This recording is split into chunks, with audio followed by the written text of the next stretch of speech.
స్వప్న, సుషుప్త, జాగృతి ఈ మూడింటి గురించి చెప్పుకున్నాం. ఇప్పుడు ఈరోజు తురీయము అనే దాని గురించి చెప్పుకుందాం. తురీయ స్థితి. దీన్ని స్థితి అనరు, అవస్థ అని అనరు. తురీయము అంటే తురీయమే అని అంటారు. ఏంటి ఈ తురీయము? అంటే పరిపూర్ణమైన ఆత్మస్థితి. పూర్తిగా జ్ఞాన ప్రకాశ స్థితి. ఈ తురీయము అంటే. అంటే నాలుగవది 1, 2, 3, 4లో నాలుగవది. మనము ఈ జాగృతి, ఎరుక అని చెప్పుకునే దానిలో మీ అందరికీ కొన్ని అనుమానాలొస్తున్నాయి. మామూలుగా మనోబుద్ధి స్థితులలో కూడా మనం గ్రహించే దాన్ని జాగృతి అని కూడా అనొచ్చు. అంటే ఎరుక. అంటే నువ్వు నువ్వు చేసే పనులలో మనోబుద్ధి స్థితులలో ఉన్న నువ్వు చేసే పనుల్లో మెలకువలో నువ్వు గ్రహించబడేదాన్ని, నువ్వు అవలోకించబడేదాన్ని జాగృతి అంటారు. కానీ మనం ఈ జాగృతి గురించి చెప్పుకోవటంలా. హ్మ్. మనం ఏ జాగృతి గురించి చెప్తున్నాము అంటే, ఆత్మస్థితిలో నువ్వు ఏదైతే ఎరుక చేసుకుంటావో, ఏదైతే తెలియబడుతుందో నీకు, దేన్నైతే నువ్వు గ్రహిస్తూ ఉంటావో, దాన్ని జాగృతి అని చెప్పుకుంటున్నాం. ఎందుకు అంటే, ఇక్కడ చాలా మందికి కన్‌ఫ్యూజన్ ఒస్తుంది. దీన్నేమంటారు? ఇక్కడ దీన్ని మామూలుగా మనోబుద్ధి స్థితులలో మనసుతో ఆలోచించేటప్పుడు మనం మెలకువగా తెలుసుకునే దాన్ని జాగృతి అనరా అని. దాన్ని జాగృతి అని అనొచ్చు. కానీ మనము ఎప్పుడూ గూడా ఆత్మస్థితినే చెప్పుకుంటూ ఉంటాం. దీన్ని జాగృతి అంటే మరి దాన్ని గూడా జాగృతి అంటే మనకి 2 క్లాష్ ఒస్తాయి. కాబట్టి మనం ఏం జేస్తాము అంటే ఇవి తెలివితేటలు, గ్రహించే శక్తి అని మామూలుగా మనం చెప్పుకుంటాం. కానీ ఆత్మస్థితిలో దేన్నైతే మనం గ్రహించబడుతున్నామో దాన్ని జాగృతి అని చెప్పుకుంటున్నాం. మరి తురియము అంటే పూర్తిగా ఆత్మస్థితి అని చెప్పుకుంటున్నాం. ఏంటి ఆత్మస్థితి? ఈ ఆత్మస్థితి అనేది మనోబుద్ధి స్థితులలో లేదా? మనసుతో ఉన్న మామూలుగా ఆధ్యాత్మికం చేయని వాళ్ళకి ఈ ఆత్మస్థితి లేదా అంటే ఉంది. అదే నువ్వు కారణ స్థాయి స్థితిగతులు జ్ఞాన స్థితిలో ఉన్నప్పుడు ఆ స్థాయి అవగాహన స్థితిగతుల్ని గూడా అంటే ఆత్మస్థితి యొక్క అవగాహన స్థితిగతుల్ని తురియము అంటాం. ఎలా ఉంటుంది ఈ అవగాహన స్థితిగతులు? ముందు మనోబుద్ధి స్థితులలో నుంచి చెప్పుకొద్దాం. ఏ ఆధ్యాత్మికము చెయ్యని మనోబుద్ధి స్థితులలో గూడా ఆత్మస్థితి ఉంటుంది. ఎప్పుడైతే మన ఆలోచనలు సైలెంట్‌గా అయిపోతాయో, అక్కడ మనకి ఒక సైలెంట్ స్థితి. మనం కొంతసేపు ఆలోచిస్తాం, ఒక పని జేస్తాం, కొంతసేపు ఆలోచిస్తాం, రెస్ట్ తీసుకుంటాం. అక్కడ మనకి ఒక ఆనందం, ఒక విశ్రాంతి అంటే నిద్రపోవటం అనే గాదు. నిద్ర పోయిన తర్వాత లేచినప్పుడు ఒక శాంతిగా ఉంటుంది. ఒక మంచి నిద్రపోయారు. నిద్రపోయిన తర్వాత లేచినప్పుడు ఎలా ఉంటుంది మీకు? ఒక ప్రశాంతంగా ఉంటుంది. కదలిక లేని స్థితి. దాన్ని కూడా తురియము. అంటే దాన్ని ఆ ప్లెజెంట్‌నెస్‌ని మీరు అనుభవించటం అనేది దాన్ని తురియము అని చెప్పుకోవచ్చు. ఇంకా అంటే దీన్ని మనోబుద్ధి స్థితులలో మీకు తెలియజేయటం కోసం దీన్ని తురియము అని చెప్తున్నాను. ఇంకా, ఇంకా గూడా ఎరుకలో ఎలా ఉంటుంది అంటే, మనం ఆలోచిస్తాం. ఒక విషయం పనైపోతుంది. ఒక అవగాహన వచ్చేసింది. దాని తర్వాత నీవు ఒక ఆనందానికి గురి అవుతావు. మనం అనుకున్న పని అయిపోయింది. అంటే డబ్బులు రావటమో ఇది అని గాదు.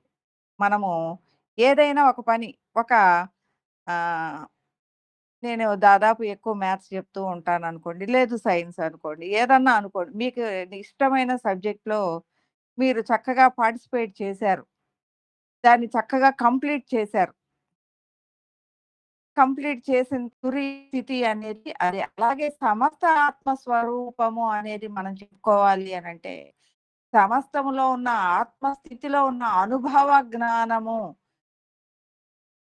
ద్వారా వచ్చిన అవగాహన నీదైనప్పుడు, అంటే సృష్టి స్థితి లయాత్మకమైన స్థితిలో నువ్వున్నప్పుడు, దానికి అవతలగా, దానికి ఆవల బయలు అనంటాం. దానికి అవతలగా నీకు ఒక స్టేబుల్ స్థితి ఉంటుంది. ఆ స్టేబుల్ స్థితి నిరంతరము ఆనందమయంగా కదలని స్థాయిలో నీవు సమస్త ఆత్మ స్వరూపాన్ని నీవుగా భావిస్తూ ఉంటావు. ఆ ఆనందాన్ని అనుభవిస్తూ ఉంటావు. అది తురియము అనబడుతుంది. క్లియర్‌గా వినండి. ఎందుకు అంటే అంత తేలిగ్గా అర్థం గాదు. ఈ స్వప్న, భావ స్వప్నము, సుషుప్తి, జాగృతి, తురియము అనేది కొంచెం కష్టమే. ఇక్కడ మీరందరూ అనుకుంటారు, ఆ స్థాయికెళ్తే గాని తురియాన్ని అనుభవించలేమా అని అనుకుంటూ ఉంటాం. కానీ అదేం కాదు. ఇక్కడ ప్రతి క్షణము గూడా మనము తురియాన్ని అనుభవిస్తూ ఉంటాం. మనోబుద్ధి స్థితులలో అనేక పనులు తమో రజో సత్వగుణాలతో అనేక పనులు చేస్తూ ఉంటాం. ఆధ్యాత్మికం చేయకముందు నీ మనోబుద్ధి స్థితుల యొక్క స్థితిగతులు వేరు. ఆధ్యాత్మికం చేసిన తర్వాత వాటిట్లో కొంత నాలెడ్జ్ ఆత్మస్థితిలో ప్రయాణం చేసిన తర్వాత నీ యొక్క ఆత్మ స్థితిగతులు పెరుగుతూ ఉంటాయి. దాని మీద దృష్టి పెరుగుతుంది. ప్రాపంచికత ప్రభావం నీ మీద తగ్గుతూ ఉంటుంది కొంత కొంత. ఇలాంటి స్థితిలో కూడా నీవు అనుభవించే ఆనందము అనేది ఒక పని చేస్తాం. మరలా నువ్వు దాని తర్వాత ఇక్కడ ఎక్కడి నుంచి పోయింది? సరే. మనం మనోబుద్ధి స్థితులలో ఉన్నప్పుడు కూడా మనకి తురియాము అనే దాన్ని అనుభవిస్తూ ఉంటాం. ఎందుకంటే మనోబుద్ధి స్థితులలో ఉన్న ఆత్మస్థితి ఉంది. ఎక్కడైతే ఆనందాన్ని ఒక పని అయిపోయిన తర్వాత లేదు ఒక విధమైన రెస్ట్‌లో మనం ఒక ఆనందాన్ని, ఒక మెలుకువలో నిద్ర నుంచి బాగా నిద్రించి, ఈ మనసు యొక్క ఆలోచనలు లేని టైంలో ఒక ఆనందాన్ని అనుభవిస్తాం. ఒక స్టేబుల్‌గా ఉన్న స్థితిని అనుభవిస్తాం. ఒక బాగా పని చేశాము. ఈ తురియము అంటే ఆత్మ స్థితిలో మనం అనుభవించే ఆనంద స్థితి. ఏదైతే నిర్మల శాంతి ప్రకాశానంద స్థితిని అనుభవిస్తూ ఉంటామో, దాన్ని తురియము అంటే పూర్తి ఆత్మస్థితి, పరిపూర్ణమైన ఆత్మస్థితి అని చెప్పుకుంటాం. దీంట్లో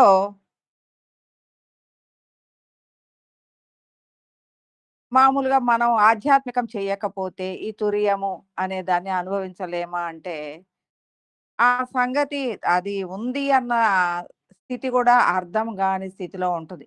మనస్సు అనేది ఉన్నప్పుడు తురియము అనే స్థితిని అనుభవించలేం. కానీ ఆ స్థితి ఉండదా అంటే ఆత్మస్థితి అనేది ఆత్మస్థితి లేకుండా ఒక దేహం నడిపించబడదు. అలాగే ఆ స్థితిగతులలో గూడా మనం ఈరోజు ఆధ్యాత్మికం చేస్తున్నాం కాబట్టి, మనోబుద్ధి స్థితులలో గూడా ఎప్పుడైతే స్టేబుల్‌గా ఒక ఆనందాన్ని ఒక పని చేసిన తర్వాత, దాని యొక్క ఆనందాన్ని అనుభవిస్తూ ఒక విశ్రాంతి స్థితిలో చిన్న ఆనందాన్ని కూడా అనుభవిస్తూ ఉంటాం. దాన్ని కూడా తురీయము అంటాం. అలాగే సమస్తములోకి మనం చెప్పుకున్నప్పుడు, సమస్త ఆత్మ స్వరూపములో స్వస్వరూపాత్మకంగా నీ తురియ స్థితిని చెప్పుకున్నప్పుడు ఎలా ఉంటుంది అంటే, నీ స్వస్వరూపాత్మకంగా అనేక హృదయాలలో ఉన్న అనుభవ జ్ఞానము నీ జ్ఞానం అవుతుంది. వాటన్నిటిలో ఉన్న ఆనందము నీ ఆనందం అవుతుంది. అవన్నీ అనుభవించే ఆనందాన్ని నీవు నిరంతరము అనుభవిస్తూ ఉంటావు. ఒక పని చేస్తూ ఉంటావు మరలా నువ్వు ఆత్మస్థితిలో లయమై ఉంటావు. దాన్ని ఎలా చూస్తావు అంటే వీటన్నిటికి ఆవలగా నిరంతరము నీ హృదయము అనేది ఆనందమయంగా ఉంటుంది.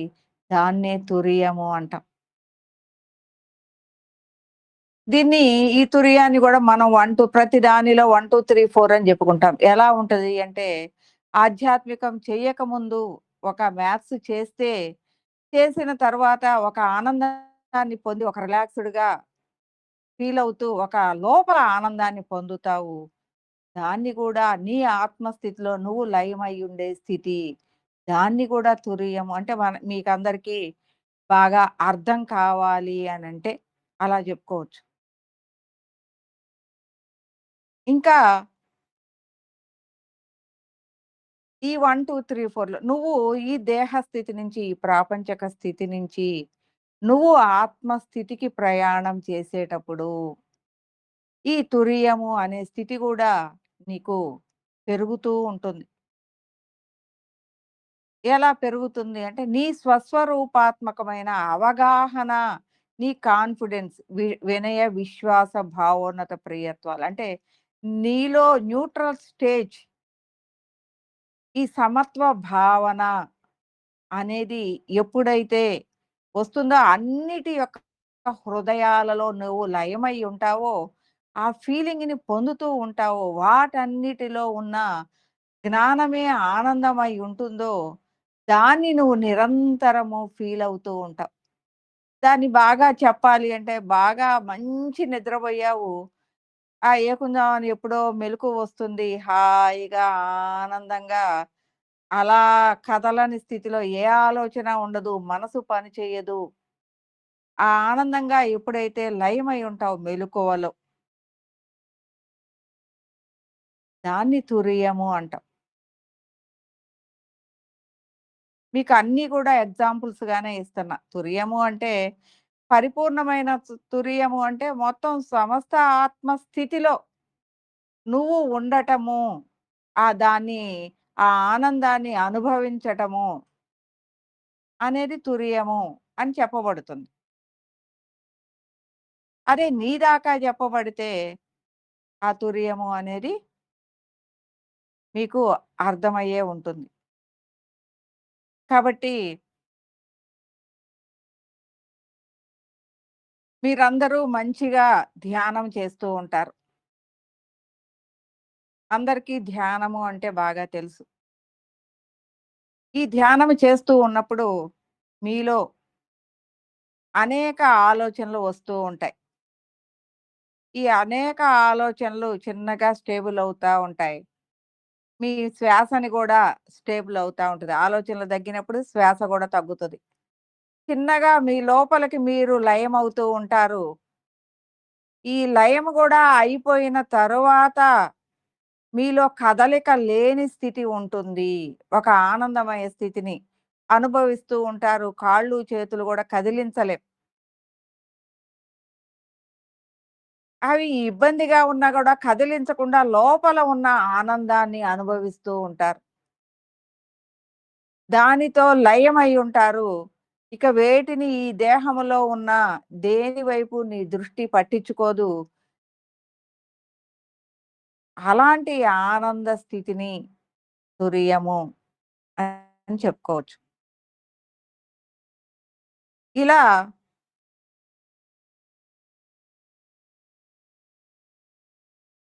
మనము ఈ తురియము అనే స్థితిని చెప్పుకుంటాం. అలాగే ఇంకా గూడా ఈ స్వప్నము, సుషుప్తి, జాగృతి అనే దానిలో, ఈ స్వప్నావస్థలో ఆ భావన అనేది మనం దర్శిస్తూ ఉంటాం. స్వప్నములో ఒక భావన జరుగుతూ ఉంటుంది. దాన్ని స్వప్నము అంటాం. ఏదైతే దర్శిస్తూ ఉన్నామో భావనని, దాన్ని స్వప్నము అంటాం. ఎప్పుడైతే ఆ స్వప్నం జరుగుతూ ఉంటుందో, ఆ స్వప్నము అనేది గాఢ నిద్రలో జరుగుతూ ఉంటుంది. గాఢ నిద్రలో నీ మనసు అనేది ఉండదు. నీ దేహము అనేది ఉండదు. అవన్నీ నీకు ప్రెజెంట్‌గా ఉండవు. నీకు తెలియవు. తెలియబడవు. కానీ తెలియబడేదేంటి గాఢ నిద్రలో నీలో భావన జరుగుతుంది. అక్కడ అనుభూతి జరుగుతూ ఉంటుంది. ఆ అనుభూతిని నువ్వు అనుభవిస్తూ ఉంటావు. కానీ, ఆ అనుభూతి మీద ఒక అవగాహన వస్తుంది. ఇది అని గ్రహించబడుతూ ఉంటుంది. ఏదైతే అలా గ్రహించబడే స్థితి ఉందో అది సుషుప్తావస్థ. గ్రహించలేకుండా నువ్వు గాఢ నిద్రలో నీకు స్వప్నం వస్తుంది. కానీ దాన్ని గ్రహించలేని స్థితి ఉంటుంది. అది సుషుప్తము కాదు. సుషుప్తము అంటే నీకు గ్రహించగలిగిన స్థాయిలో నీకు ఉంటుంది. ఆ గ్రహించగలిగిన స్థాయిలో నువ్వు దర్శించేదాన్ని సుషుప్తావస్థ అంటాం. అక్కడ ఆ అనుభవించే స్థితి సుషుప్తము. అక్కడ ఎరుక జేసేది అంటే ఏదైతే గ్రహిస్తుందో, ఆ విషయాన్ని ఏదైతే అవగాహన చేసుకొని గ్రహిస్తుందో దాన్ని జాగృతి అంటాం. అందువలన జాగృతి ఇప్పుడు ఆ జాగృతి గురించి మనము తెల్లవారు లేచిన తర్వాత కూడా దాని గురించి మాట్లాడుతూ ఉంటాం. రాత్రి కల వచ్చింది. ఇలా ఉంది, ఇలా ఉంది. అంటే మెలకువలో జాగృతంగా కూడా దాన్ని చెప్పగలం. ఇక్కడ మరలా మనోబుద్ధి స్థితులు ఉన్నాయి. జాగృతిలో మనోబుద్ధి స్థితులొస్తున్నాయి. కానీ సుషుప్తావస్థలో ఒక స్వప్నం జరిగేటప్పుడు మనోబుద్ధి స్థితులు లేవు. సుషుప్తావస్థలో గూడా నీలో కదలిక ఉండదు. కానీ ఏదైతే గ్రహించబడుతుందో అది జాగృతిలోకి వచ్చేస్తుంది. అక్కడ మనసు అనేది యాక్టివ్ అవుతుంది. ఇది అని చెప్పబడుతుంది. క్లియర్‌గా అర్థం జేసుకోండి. అంటే ఇది అర్థం అవ్వటానికి గూడా మీకు అనేక ఆత్మ విషయాలలో మీరు ఉన్నప్పుడు మాత్రమే అర్థమవుతూ ఉంటుంది. ఆత్మ స్థితిలోకి అనేక స్ఫురణలు వస్తూ, అప్పుడు మీ యొక్క దేహము అనేది ఎలా ఉంది? అంటే ఇక్కడికొచ్చేసరికి మన ఆత్మస్థితిలో మనం ప్రయాణం చేస్తూ ఉన్నప్పుడు, మనము ఇక్కడ నిద్రపోతే వచ్చేది, లేదు ఇలా ఉన్నప్పుడు వచ్చేది అయన్నీ పక్కన పెడితే, మనం మామూలుగా అన్ని పనులు చేసుకుంటూ ఉన్నప్పుడు గూడా, మన ఈ సత్యాత్మావిష్కార అన్వేషణలో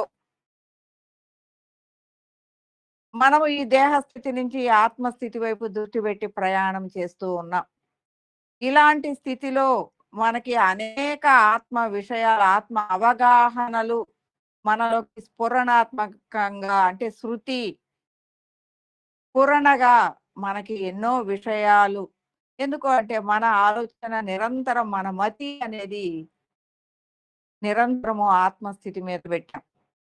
సత్యం వైపు పెట్టాం. సత్ వైపు పెట్టాం. దాని గమనం కూడా సత్ అయ్యుంది. ఆ స్థితి కూడా నిరంతరము ఆత్మస్థితి అయ్యుంది. అది కనెక్టివిటీగా ఉంది. అలాంటి స్థితిలో నీకు నిరంతరము కూడా నీ మనసు దానిలో లయమై ఉంది. నీ ప్రయాణం చేస్తూనే ఉంది. అది కనెక్టివిటీగా అనేక విషయాలని ఆత్మస్థితిలో ఉన్న అనేక విషయాలని నీ యొక్క పూరణగా అందిస్తూ ఉంటుంది. మొదట్లో అనుకుంటాము ఇది నా ఆలోచనే అని అనుకుంటూ ఉంటాం. తర్వాత తెలుస్తుంది. ఇది డైరెక్ట్‌గా అందుతుంది అనేది గూడా గ్రహించగలుగుతాం. ఎందుకంటే ఆత్మస్థితిలో ఎదిగే కొంది డైరెక్ట్‌గా ఆ శృతిని తీసుకోగలిగిన స్థాయిలోకి నీ హృదయం వస్తుంది. నీ హృదయం యొక్క కనెక్టివిటీ అనేది పూర్తి ఆత్మస్థితిలో శృతిని పూరణగా తీసుకోగలిగిన స్థాయిలో ఉంటుంది. అలాంటి స్థితిలో స్టేబుల్‌గా కొంత రిలాక్స్ అవుతూ ఉంటుంది. ఒక పని చేస్తూ ఉంటాము. అది నీ లోపల కనెక్టివిటీ అవుతుంది. లేదు మనోబుద్ధి స్థితిలో పాంచభౌతిక దేహంలో పని చేసుకుంటూ ఉంటాము. అది మరలా రిలాక్స్ అవుతుంది. మళ్ళా స్టేబుల్ అయ్యి ఆత్మ స్థితిలో ఉంటుంది. తురీయ స్థితిలో ఉంటుంది. ఇలా అనేక విషయాలలో గూడా మనం తురీయాన్ని చెప్పుకుంటూ ఉంటాం. ఎందుకంటే నిజమైన ఆత్మస్థితి అంటేనే తురీయ స్థితిని నువ్వు అనుభవిస్తూ ఉన్నప్పుడు, నిజమైన ఆత్మస్థితిని అనుభవిస్తున్నావు అని చెప్పొచ్చు. నేను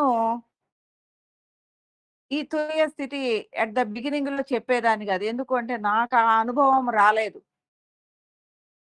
అసలు తురీయము అనే విషయాన్ని గూడా నేను సబ్జెక్ట్‌లోకి తీసుకురాలేదు. కానీ తర్వాత ఆ పూర్తి అవగాహన నాకిచ్చినప్పుడు మాత్రమే ఇది తురియము అనేది చెప్పటం జరుగుతూ ఉంది. ఎందుకు అంటే ఇదేదో ఎక్కడో నేర్చుకొని గాదు. ఆ స్థితిని అనుభవిస్తూ ఉన్నప్పుడు నేను దాన్ని గ్రహించగలిగాను. ఇది తురియము అనేది తెలుస్తుంది. దాన్నే ఒకరోజు ఈ సబ్జెక్ట్ జెప్పిన తర్వాత సార్‌నడిగాను మోహన్ సార్‌ని. సార్ మీరు తురియాన్ని అనుభవిస్తున్నారా? అని అడిగాను. దాన్ని ఎలా ఉంది? అని అడిగినప్పుడు ఆయన కూడా అలాగే చెప్పారు.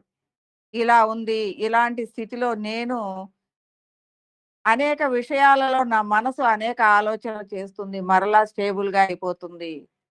కానీ అది ఎలా ఉంటుంది అంటే వీటన్నిటికి ఆవలగా నేను చూస్తున్నట్టుంటుంది. ఎక్కడైతే స్టేబుల్ అయ్యానో, స్టేబుల్‌కి కూడా అవతలగా వాటన్నిటిని దర్శిస్తూ ఉంటుంది. అంటే సృష్టి, స్థితి, లయలకి ఆవలగా ఆ కథలని ఆనంద స్థాయిలో లయమై దర్శిస్తూ ఉన్నట్లుంటుంది అని గూడా చక్కగా ఆయన గూడా ఎక్స్‌ప్లెయిన్ జేశారు. దాన్ని మీ అందరికి రాదా అంటే అందరికీ వస్తుంది. కానీ దాన్ని దర్శించగలిగే స్థితి అనేది మీలో రావాలి. మీలో ఆ స్టేబుల్ అనేది మీ అందరికీ వస్తుంది. ఇది అనే విషయాన్ని గ్రహించటం అనేది గూడా రావాలి. అప్పుడు దాని గురించి మీరు ఇది అనేది తెలుసుకోవటం జరుగుతుంది. ఆ స్థితిని దానికి అవతల ఉండి గ్రహించటం జరుగుతుంది. ఎందుకు అంటే ఇప్పటికే బాగా ఆత్మస్థితిలో పయనం చేస్తున్న వాళ్ళున్నారు. వాళ్ళకి ఈ అవస్థాత్రయము అనంగాల్నే కొంచెంగా అబ్బో! మాకర్థం గాదు. మాకు కొద్దిగా ఇబ్బందిగా ఉంటది. దీన్ని పూర్తిగా గ్రహించాలి అనంటే అంటూ ఉంటారు. అందుకే దీన్ని ఇంత విపులంగా మీ అందరికీ గూడా బాగా అర్థం కావాలి అనేది చెప్పటం జరుగుతూ ఉంటుంది. మనము ఈ ఆత్మస్థితిలో గ్రహించగలిగే విషయాలన్నీ సుషుప్తావస్థలోనే గ్రహిస్తాం. అంటే మనము ఈ యొక్క పాంచభౌతిక దేహము ప్రెజెంట్ నుంచి ఈ దేహము ఆబ్సెంట్ అనే స్థితిలోకి ప్రయాణం చేస్తాం. అంటే దేహ స్థితి చిన్నగా తగ్గుతూ పోతూ ఉంటుంది. ఆత్మస్థితి పెరుగుతూ ఉన్నప్పుడు ఈ దేహ స్థితి, దేహ భావనలు తగ్గుతూ పోతూ ఉంటాయి. అలా తగ్గుతూ ఉన్నప్పుడు ఆత్మస్థితిలో ఉన్న విషయ అవగాహనలు పెరుగుతూ ఉంటాయి. అందువలన ఈ దేహం యొక్క ప్రభావాలు తగ్గిపోతూ ప్రాపంచికమైన విషయ ప్రభావాలు గూడా మనలో తగ్గిపోతూ ఉంటాయి. అలాంటి స్థితిగతులలో మనము నిరంతరము అనుభవించి వీటన్నిటికి అవతల ఉండి అనుభవించే దాన్ని గూడా మీ అందరూ గూడా ఒక ఆనందాన్ని పొందుతున్నాము. ఈ సబ్జెక్ట్‌ని వింటూ, ఈ ఆత్మస్థితి యొక్క అవగాహనలు, ఈ ఆత్మజ్ఞానము, బ్రహ్మజ్ఞానము వింటూ ఒక ఆనందాన్ని పొందుతూ ఉన్నాము అని మీరందరూ గూడా మాట్లాడుతూ చెప్పుకుంటూ ఉంటారు. ఎలా పొందుతున్నారు ఈ ఆనందాన్ని? మామూలుగా మనం ప్రాపంచికంగా మనోబుద్ధి స్థితులలో, ఇళ్ళల్లో వాళ్ళ ఆలోచనలు, చుట్టుపక్కల వాళ్ళ ఆలోచనల్లో ఎక్కువగా ఉంటాం. ఎప్పుడైతే ఈ జ్ఞానం మీదకి దృష్టి మీరు పెట్టగలుగుతున్నారో, ఈ పరిపూర్ణమైన ఆత్మస్థితి యొక్క ప్రభావము అనేది మీ మీద ఉంటుంది. ఇలా మీ మీద ఉన్నప్పుడు మీలో ఉన్న ఆత్మస్థితి అనేది చైతన్యం అవుతూ ఉంటుంది. అలా చైతన్యమైనప్పుడు ఆత్మస్థితి యొక్క ఆ స్వస్థత స్థితి, ఆ కదలని స్థితి, ఆ ప్రశాంత స్థితిని మీ హృదయము అనుభవిస్తూ ఉంటుంది. మీరు అనుభవిస్తూ ఉంటారు. మీ చుట్టూ కూడా ఆ స్థితి ఇంతకుముందు బాగా మనసు కదలికలున్నాయి. ఏమవుతాయి అంటే చిన్నగా అవి అలజడి తగ్గించుకుంటూ ఉంటాయి. దాని మీద ప్రభావం ఉంటుంది. మీ యొక్క మనోబుద్ధి స్థితుల మీద. ఈ సబ్జెక్ట్ ఇక్కడ చెప్పేటప్పుడు ఈ యొక్క ఆత్మస్థితి యొక్క ప్రభావము అనేది మీ అందరి మీద ఉంటుంది. అందువలన ఈ క్లాస్‌కి వచ్చిన వాళ్ళు, వినేవాళ్ళు, దానిలో ఉన్నవాళ్ళు గూడా ఆనందము అనే కనెక్టివిటీని పొందుతూ ఉంటారు. అదే ఆత్మస్థితి. ఈ ఆత్మస్థితితో కనెక్టివిటీ పొందుతూ ఉంటారు. ఆ ఆనందాన్ని అనుభవిస్తూ ఉంటారు. అదే తురియం. ఇదంతా కూడా మీకు అనుభవంలోనే ఉంది.